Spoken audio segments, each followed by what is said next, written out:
Hello dear students, Assalamu alaikum. I am your maths teacher. So we will study from Countdown 5, third edition.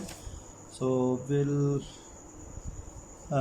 study page number 17, and that is about order of operations.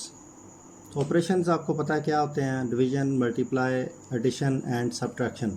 उसके बारे में आगे देखते हैं। तो operation का मतलब है कि उसको ऑर्डर में किस तरह से आपने ऑपरेशंस का यूज़ करना है। मतलब division, multiplication and addition and subtraction को ऑर्डर में किस तरह से। तो एक एग्जांपल दी गई यहाँ पे, ये 9 - 6 डिवाइड 3 मल्टीप्लाई 2 + 1। इसको सॉल्व उन्होंने 2-3 मेथड से किया कि पहले सब्ट्रैक्शन यहाँ पे देखें, पहले सब्ट्रैक्ट करके देखा है, ऑर्डर उसका जो बनाया है जैसे दिया गया क्वेश्चन, राइट। पहले सब्ट्रैक्ट किया है, फिर डिवाइड का है वहाँ पे ऑप्शन, ठीक है, फिर हमारे पास मल्टीप्लाई का ऑप्शन है, फिर इस तरह से ऐड का ऑप्शन है। तो जैसे दिया गया क्वेश्चन उसको वैसे ही सीक्वेंस में सॉल्व किया, तो उसका आंसर आया 3। इस तरह से जो सेकंड मेथड उसने किया है कि ऐड को पहले ले लिया है, मल्टीप्लाई को दूसरे नंबर पे, डिवीजन को तीसरे नंबर पे एंड सब्ट्रैक्ट को फोर्थ नंबर पे। उसका आंसर ये आया कि वो जो दिए गए हैं उसके अंदर एडिशन, सब्ट्रैक्शन, मल्टीप्लिकेशन और डिवीजन, उसको थोड़ा सा ऑर्डर चेंज करके किया है, तो इसका आंसर 8 होल 1/3 आया। तीसरा जो किया उसने कि डिवीजन को पहले किया है, मल्टीप्लिकेशन को बाद में किया है, सब्ट्रैक्शन को और एडिशन को यहाँ पे भी फॉलो नहीं किया सही तौर पे, तो इसका आंसर 6 आया। तो ये डिफरेंट आंसर्स हैं। अगर आप जो प्रोसीजर है, जो ऑपरेशंस दिए गए हैं उनको फॉलो करते हैं डिफरेंट तरीके से, तो आंसर डिफरेंट आता है। लेकिन मैथमेटिक्स में यहाँ पे इस तरह के क्वेश्चंस को सॉल्व करने के लिए एक रूल है जिसको हमें फॉलो करना होता है। That rule is called D maths, right, D maths. उसको डी फॉर डिवीजन फर्स्ट, सबसे पहले इस तरह का क्वेश्चन जब आता है तो उसमें डिवीजन को पहले सॉल्व करना है, सेकंड नंबर पे मल्टीप्लिकेशन को, थर्ड नंबर पे एडिशन को और बाद में सब्ट्रैक्शन को। तो इस तरह के जो क्वेश्चन हैं हम उसको करेंगे भी आगे जाके। फिर इस तरह से मतलब डी मास को उन्होंने याद करने के लिए एक सेंटेंस लिखा है यहाँ पे कि DMAS do musicians always sing, ठीक है। इसको मतलब उसका एब्रीवेशन बनाया है, लेकिन इसका एब्रीवेशन ये नहीं है, असल में division, multiplication, addition and subtraction ही है। देन डी मास को समझने के बाद अगर आपने याद रखनी है, ये first, second, third and fourth number पे इसको सॉल्व करना है। तो डी मास को बॉड मास का रूल भी एक है, जिसमें बॉड मास का मतलब कि ब्रैकेट्स जहाँ पे आ जाती हैं जिन क्वेश्चंस में, जैसे ये देखें 4 मल्टीप्लाइड ब्रैकेट 2 + 1 ब्रैकेट्स आ जाती हैं, तो ब्रैकेट्स को हमने पहले सॉल्व करना होता है। तो इसको बॉड मास को पढ़ते हैं brackets of division, multiplication, addition and subtraction, BODMAS इसको पढ़ते हैं, राइट। सो नेक्स्ट पेज पे हम चलते हैं, पेज नंबर 19 पे। तो उसमें हम देखते हैं कुछ क्वेश्चंस बॉड मास के हवाले से भी। तो ये देखें यहाँ पे ख़ास तौर पे 8 - 1 × 7।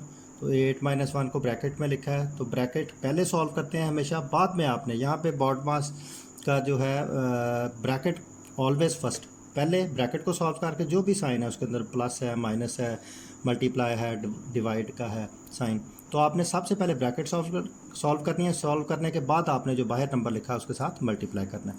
सिमिलरली ये देखें, ये मुख्तलिफ क्वेश्चन डिवीजन के साथ भी दिया गया है। तो ये मल्टीप्लिकेशन यहाँ पे ब्रैकेट में पहले ले लिए, यहाँ पे माइनस साइन पहले ले लिया था, यहाँ पे डिवीजन को बाहर रखा है, माइनस पहले ले लिया है, ठीक है, ब्रैकेट में। तो ऑलवेज आपने पहले ब्रैकेट सॉल्व करनी है और बाद में आपने जो दूसरे डिवीजन का, मल्टीप्लिकेशन का साइन देखना है, ठीक है। ये एग्जांपल नंबर 1 भी आप देख सकते हैं, 4 + 1 4 + 8 × 3 8 3 24 और +4 बाद में उसको ऐड किया, ठीक है। So let's go to the exercise. तो उसमें हम मज़ीद इसको देखेंगे कि आपको 4 ऑपरेशंस जो है वो किस तरह से यूज़ हुए। तो सबसे पहले फिल इन द ब्लैंक्स है 1D एक्सरसाइज +5। तो उसमें 5 × 9 - 2, 9 - 2 को सॉल्व किया तो 7 आ गया, 7 × 5 = 35 आंसर। बी पार्ट में 3 + 1 4 4 9 = 36। सी पार्ट में 4 - 2 2 2 2 4 - 2 2 4 = 8। डी पार्ट में यहाँ पे ब्रैकेट नहीं है, यहाँ 6 आ गया, माइनस आपने फिर एडिशन को सॉल्व करना है।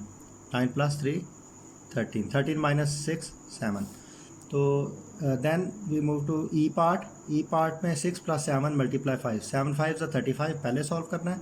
देन 35 + 6 41 आंसर इसका। ठीक है।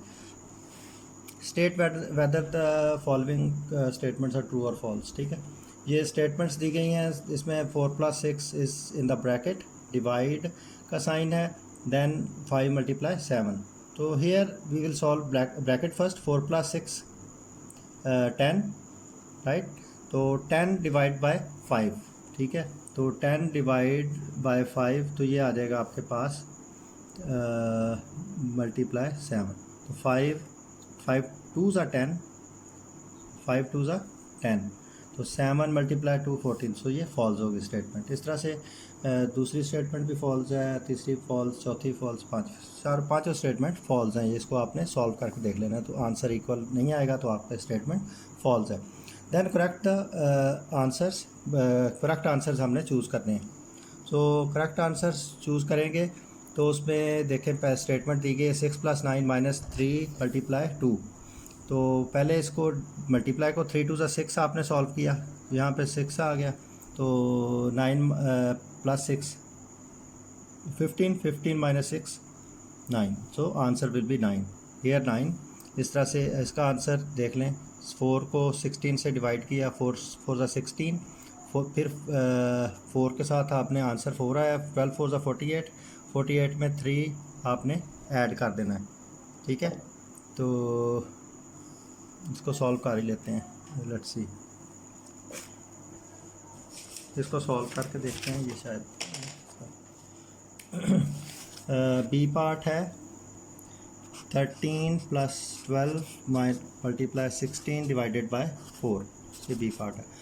तो इसमें देखें 4 4 = 16 × 12 + 13। ठीक है, 12 4 = 48। ठीक है, 12 4 = 48 + 13। 48 में 13 आप ऐड कर लें तो ये आ जाता है 61। So answer will be 61। This one is the correct answer. So ये 100 गलत लगाया गया, right. 61 is the correct answer. फिर इस तरह से सी पार्ट आप 9 6 = 54, 54 और 40, 54 और 40 में आप 54 + 40 4 9 94 इज़ द करेक्ट आंसर है। सो ये डी पार्ट आपको दिया गया है 7 + 9 16, 16 - 6 10। ठीक है, 10 10 2 = 20, 20 20 से कैंसिल हो गया, आंसर विल बी 1। ये रॉन्ग है। So correct answer is last one, 1 is the answer, right. So here 8 × 42। तो ये लास्ट वाला आप सॉल्व कर रहे हैं। 8 × 42, ठीक है, -28 डिवाइडेड बाय 7। सो -7 4 = 28 और 8 2 = 16, राइट। 4 8 = 32 और 33। 33 में से 336 में से हम निकालेंगे तो ये 332 आंसर इसका आ जाएगा। So this is correct here. So these are 3 questions of exercise 1D. So that's all for today. Thank you.